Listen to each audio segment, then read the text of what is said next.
We just hit June and we're in a very unusual time of year.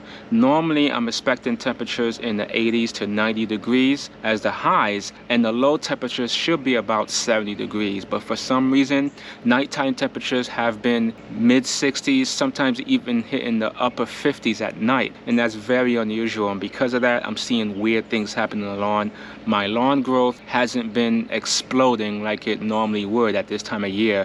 But I'm going to show you around, and hopefully as I'm showing you around you can see what I'm seeing, and maybe what I'm seeing is what you're seeing. Keep it simple and just mow. The first thing I'm seeing this time of year is seed heads, and more specifically Bermuda seed heads. Every spring or so Bermuda typically develop these seeds, and sometimes it could be a lot. But the most concerning thing is that people tend to worry about when they see this and they do a little research, it could be a sign of stress. And yes, that can be a sign of stress, but Bermuda can drop seeds for many different reasons.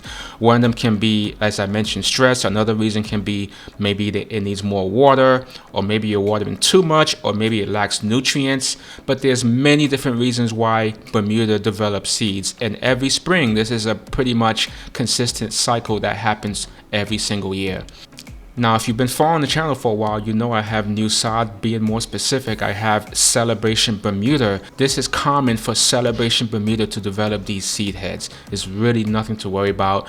It just has to outgrow it, and when it gets to a certain height, you can just cut it off. Maybe this is a perfect time to do your height of cut reset. This will be a perfect time, but once you get rid of those seed heads, they'll slowly disappear over time. Now in this video, this is a little bit of an over-exaggeration, but if you let Bermuda get a little bit too tall, these seed heads will develop. So you got to keep up with the cutting. This is another reason why seeds tend to develop on Bermuda. It can happen if you let it get overgrown.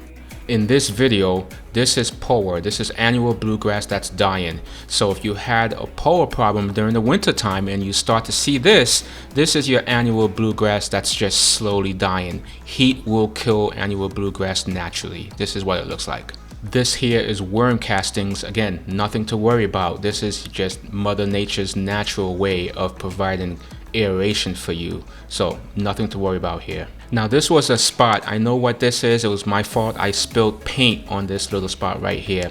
I was staining the fence and some of the paint kind of spilled over.